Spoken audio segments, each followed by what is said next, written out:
Chapter 3. The Legend of Gales. Jacob and Nicola wandered the city for what felt like 3 hours before finding an old stone church that seemed in disrepair. Normally this wouldn't have bothered them much, but the church had markings all around the outside depicting a symbol of the wind, another showing what appeared to be an ocarina, and the last depicting a strange creature that looked somewhat like a wolf, but also somewhat like a bird. They couldn't be sure if the church had any significance to the wolf creatures at all, but something about it drew them to it.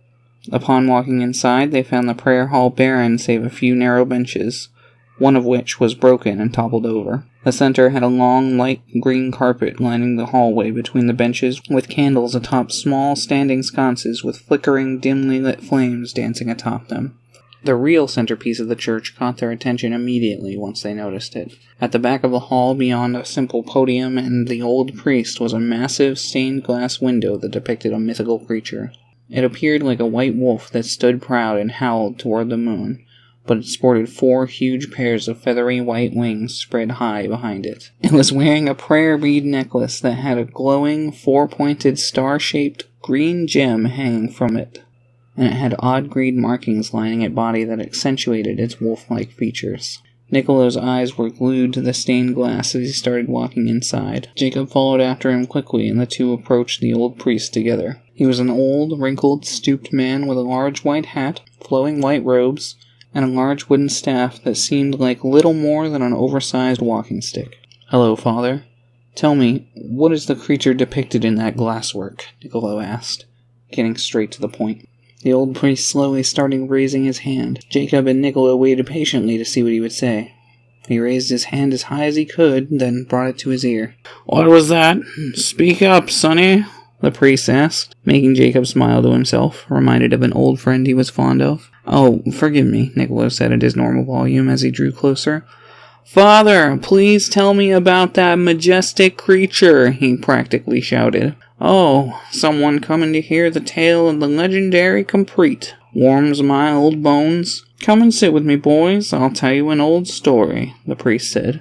Jacob and Nicola did as they were bid and followed the old priest to a simple wooden chair where he took his time getting comfortable. Nicola pulled up a chair, but Jacob just sat down on the floor and crossed his legs. "Long ago, right here in our beautiful city of Sofia, there was an ancient demon stalking the lands.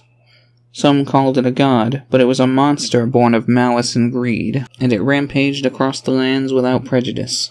One fateful day, the angry creature stumbled upon our humble town and began wreaking havoc, ripping apart buildings, killing without hesitation, and devouring the corpses of those it had mutilated. Worse yet, back in those times our town was still young. We hadn't established a proper royal guard and didn't have many defenders, so it was nearly impossible for us to get organized and do anything about it. There was one woman who did take a stand, though. Although her name was lost to time, it said that she was missing her right arm and wielded a heart purer than gold. She attempted to battle the beast, but she was quickly cut down, as were the few others at her side. But, with her last breath, she pulled out a crystal ocarina and began to play. For an unknown reason, the beast shrieked and fled, wailing like the music was frightening it. But in its place came something new. From the high tower in the fallen city of Paramon came the guardian creature you see depicted in the glass behind me. Caprit. Caprit arrived after having heard the sound of her whistling call, and she carried her off somewhere between her teeth. Everyone was dumbstruck when she returned in the morning. Her mortal wounds had healed, and she told everyone that the monstrous demon was sure to return that evening. Many people fled, but some stayed and listened to her plan. When the night fell once more, the creature returned as she predicted. She happened to be on the other side of the city and called Capri with her ocarina, and luckily she was far enough away that her call didn't scare off the creature. Capri arrived and helped box the creature away, battling it until it was defeated and destroyed. That is how Capri came to be known as the guardian of our town. The young woman never returned, but once we were sure the danger was gone, we erected this church to give thanks to Capri and offer him our prayers, the old priest told. Jacob and Nicola were starstruck by this story, having been taken in by it completely. "Wow, so Capri saved everyone? That's amazing," Jacob remarked. "Yeah, but don't forget about that girl and her ocarina," Nicola said, making him nod in reply. "That's right. Without her, the whole city would have been razed to the ground," the old priest said. "So how did Capri and the woman defeat the demon?" Jacob asked loudly, bringing a smile to the priest's wrinkled face. "That's the best part. no one really knows. It's said that only someone pure of heart could play her crystal ocarina, but no one knows where that is either. It's always fascinated me, he wistfully replied. All we really know about any of it is that Caprit was a master of the winds. So to this very day, every building you see in our town has wind chimes hanging from it, as a symbol of Caprit's protection. Other than that, sometimes it feels like we know dreadfully little about the old story.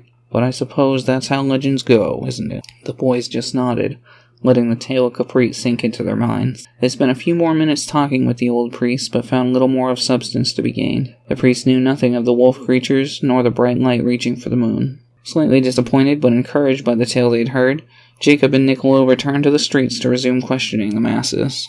Unfortunately, they were left empty-handed and returned to the inn shortly before nightfall. Leal had already returned, and she brought Dawn with her, happy to be able to spend extra time with her doted daughter. They spent a short time recounting the story for Leal and Dawn, and the young girl seemed especially taken by the tale. My father noted how Niccolo told the legend with exaggerated poses and a deep dramatic voice. And it's funny because he always told us stories in a similar manner. When they were done explaining, everyone was left thinking about the tale in the bedroom of the inn, save Dawn, who was running around energetically and pretending that she was the warrior with the ocarina and Cardi was Caprit. Leal was the first to speak of it. Well, that's all interesting, but I can't find a way to connect it to what's happening here, she said. Me either, yet I don't know why, but for some reason it all feels important. Like a lesson from the past we should heed, Niccolo mused. I'm not saying I disagree, but I've got to admit, I have no idea what it was trying to say, or if it was trying to say anything at all. It just seems like an old legend to me, Jacob offered, crossing his arms. With the information we have now, I agree. It seems entirely unrelated, Leal said. Niccolo pursed his lips and wiggled them back and forth. Yeah, but I think I'm going to keep it in the back of my mind. Maybe it can help us figure something out. My question is, if Caprit saved the town from that legendary monster, why hasn't he saved it from these wolf creature attacks? Niccolo asked the room. Everyone put hands to their chins. It's troublesome, isn't it? Leal asked, somewhat nervously. If Caprit is the guardian of not just this town, but maybe the surrounding area too, then maybe it's possible he's been overrun. Legendary creatures aren't taken down easily, especially by simple beasts, Niccolo said flatly. Maybe, but I still just can't seem to wrap my mind around how any of this would be connected, Leal said pensively. Suddenly, all their eyes were taken when a bright red light fired past their window outside. It was at quite the distance, and they could see it clearly for several seconds. Dawn ran up to the window with Cardi and gasped in shock as she watched it. But the others stayed silent, watching as they wondered what it could possibly mean. Just as it had before, the light slowly lost momentum until it hung in the air for just a moment before it burst and fizzled away with sparkles of red luster. Wow, that was so pretty, like a firework! I wish more would shoot up, Dawn said happily, greatly pleased by the display. She waited patiently for a few moments before giving a quiet "oh" of dissatisfaction. The room was dead silent for 8 seconds as they all looked out the window. Then, that silence was broken by a scream of terror from not far away outside. Jacob and Niccolo were up on their feet and running for the door without hesitation, and Leal was right behind them. "Cardi, look after Dawn," Leal called as she ran after Jacob and Niccolo. Cardi barked deeply in reply. Jacob, Niccolo, and Leal ran down the stairs of the inn and out the door just after several people piled inside and ran for somewhere to hide. They stepped out into the streets and looked for where the cry had come from, and Jacob instantly knew they were in trouble. 2 in front of us, just out in the open, and I sensed more behind, he thought. But his train of thought was cut off when there was another cry from deeper into the city. "This is bad, Jacob. We've got to do some damage control. Maybe your fire can scare them off," Niccolo shouted loudly, perhaps with intent to frighten the creatures. But it seemed to backfire as both stocky, shambling wolf creatures came running at them, and 2 more came from behind. Jacob knew exactly what to do, and spun a furiously burning wheel of flames that surrounded them and made the creatures back off. They seemed somewhat frightened by the fire and started fleeing. One wolf creature started toward the entrance of the inn. Jacob leaped straight at it and nailed it in the cheek with his heel, caving in part of its face and sending it bouncing through the dirt. The wolf creature yelped and scrambled to run from him, so Jacob let it go, but he could feel the other 3 from before sneaking up to converge on him now that he'd left the circle of flame. One was coming from close by on a side street, and Jacob could see him. The other 2 were coming from behind the inn. Jacob drew his blade, and the wolf creature he could see stopped cold, still out of sight of Niccolo. Jacob made eye contact with Niccolo, pointed to both of his own eyes, and then pointed to the wolf he could see. Niccolo nodded.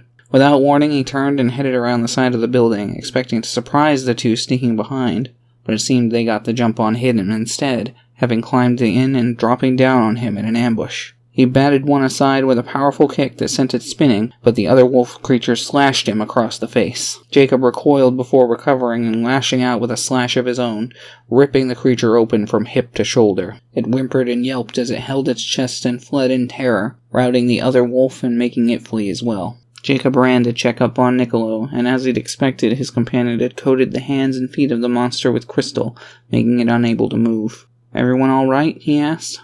Lial and Niccolo nodded. "Yeah, I'm fine. How about you?" Niccolo asked. Jacob remembered the pain in his face and put a hand to his cheek before touching it and finding it sleek and unmarked. "I'll be alright," he said, mostly to himself. Niccolo looked a little unnerved, but nonetheless turned to his quarry.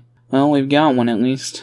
Maybe we can muzzle him and try to figure out what's going on." "Maybe." "Wait," Jacob said, turning as he heard running footsteps approaching. It seemed Lial heard them too and turned quickly to see another wolf creature charging at them. She raised a hand and vines grew up from the ground in front of the creature before latching onto its legs and tripping it, pinning it to the ground as more vines grew around it. "How many are there?" Lial asked with shock. But just as she did so, suddenly they heard something. At first it was very quiet, like a whisper on the wind.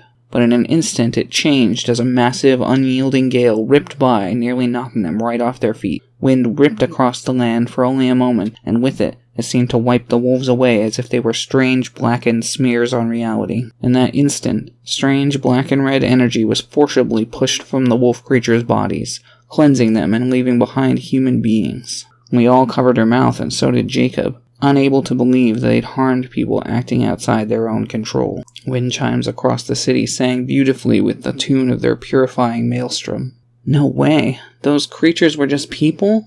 What the heck is going on?" Niccolo asked, sounding greatly frustrated. Jacob just shook his head, unable to comprehend. The people who had been wolf creatures just a moment ago were now laying on the ground, completely passed out and unresponsive. We all ran for the one she'd trapped to the ground and checked on her. It was a young woman with short blonde hair, and she was breathing. We all checked her body for physical wounds, but couldn't find any. Jacob and Niccolo checked on any others who were nearby and gathered them, bringing them back to the inn. After asking around a few minutes, someone mentioned that people who had been afflicted by this wolf's curse so far had been remanded to the custody of the royal guard. Jacob and Niccolo agreed that this was probably a good idea, and with Lial's help they carried the afflicted toward the central city guard's outpost, helping as many as they could. On their last trip carrying more afflicted, they found Randy standing among the men in the outpost. "We've got to try and be more prepared. It seems like this situation is only getting worse," Randy said, his arms crossed as he addressed his men. "Randy, what do you know about all of this?" Lial asked, surprising him. "Not enough. These creatures started appearing about a week ago, and they've attacked every single night since.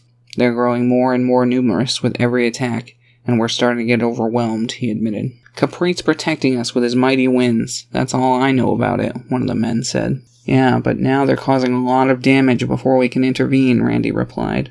"Where is Dawn?" he asked with wild eyes. "She's at the inn with Cardi looking after her. I checked on her once the danger was over," Lial said. Randy nodded, seeming agreeable about Cardi being Dawn's caregiver. "Does anyone know where these creatures are coming from?" Niccolo asked. "Our own, unfortunately. That's all I know. I don't know how or why our people are turning into beasts, but if it keeps happening at this rate, I have no doubt that the whole town will be in anarchy before this month is out. Worse than that, each time they come for us, there are always new casualties," Randy said, looking unnerved. "And you're just letting Dawn run around town during the day?" Lial asked furiously. "I always get her before nightfall. There's no danger until the sun has gone down completely," Randy sternly argued. Lial didn't look like she liked that one bit. "And here I thought you'd changed. I'm going to look after her a while longer," Lial said vindictively. Randy flared his nostrils and glared at his ex-wife, but only grunted in affirmation. We all turned and started storming away, so Jacob and Niccolo turned to follow. Jacob gave pause when he heard one of the men standing behind Randy say, "Man, she's got you on a tight leash," before chuckling with the others. We all turned back, glared, and growled viciously as they all went silent, and she looked them each in the eyes. No one said another word as they all left.